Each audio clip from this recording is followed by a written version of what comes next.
কক্সবাজারের রোহিঙ্গা ক্যাম্পে যাবেন যুক্তরাষ্ট্রের বিশেষ দূত সার্জিও গোর। এ নিয়ে জানাতে কক্সবাজার থেকে যুক্ত হবেন সহকর্মী তৌফিকুল ইসলাম। তৌফিকুল, কক্সবাজার রোহিঙ্গা আশ্রয় শিবির পরিদর্শন করবেন যুক্তরাষ্ট্রের বিশেষ দূত সার্জিও গোর। সেখানে প্রস্তুতি কেমন দেখছেন আর কি কি কর্মসূচি আজ রয়েছে তার? যুক্তরাষ্ট্রের বিশেষ দূত সার্জিও গোর তিনি আজকে সকাল 11:30 নাগাদ কক্সবাজার বিমানবন্দরে পৌঁছানোর কথা রয়েছে এবং এই বিমানবন্দর থেকেই তিনি সরাসরি চলে যাবেন রোহিঙ্গা ক্যাম্পে। আমরা একটু দেখাতে চাই, আপনি দেখতে পাচ্ছেন সার্জিও গোরের জন্য প্রস্তুত রাখা হয়েছে গাড়ি এবং তার নিরাপত্তা এখানে পর্যাপ্ত পুলিশ বা আইনশৃঙ্খলা বাহিনীর সদস্যদের সংখ্যাও আমরা দেখতে পাচ্ছি। তবে তিনি যখন কক্সবাজারে আসার পরপরই তিনি সরাসরি চলে যাবেন যে রোহিঙ্গা ক্যাম্পে, সেখানে বেশ কিছু কার্যক্রমে তিনি অংশগ্রহণ করবেন বলে আমরা জানতে পেরেছি।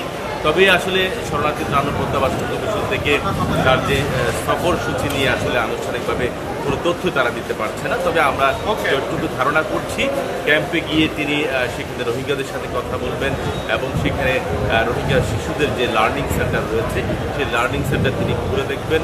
পাশাপাশি তিনি আজকে খুব বেশি অর্থাৎ রোহিঙ্গা ক্যাম্পে ব্যস্ত সময় পার করবেন বলে আমরা জানতে পেরেছি এবং বিকেল নাগাদ তিনি শরণার্থী ত্রাণ ও প্রত্যাবাসন কমিশনের সাথে একটি বৈঠক হওয়ারও কথা রয়েছে, সেরকমই আমরা অসমর্থিত সূত্রে আমরা জানতে পেরেছি।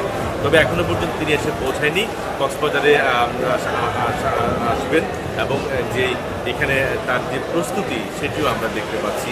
তবে একটি বিষয় আপনাকে বলে রাখি যে তার যে কক্সবাজার সফর বা রোহিঙ্গা ক্যাম্পের সফর, এটি অনেকটা ইতিবাচকভাবে দেখছেন এখানকার রোহিঙ্গা বিশ্লেষকরা।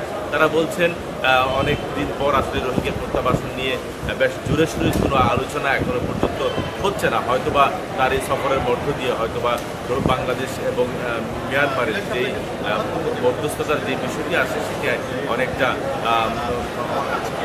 এগুবে বলে অনেকে মনে করছে।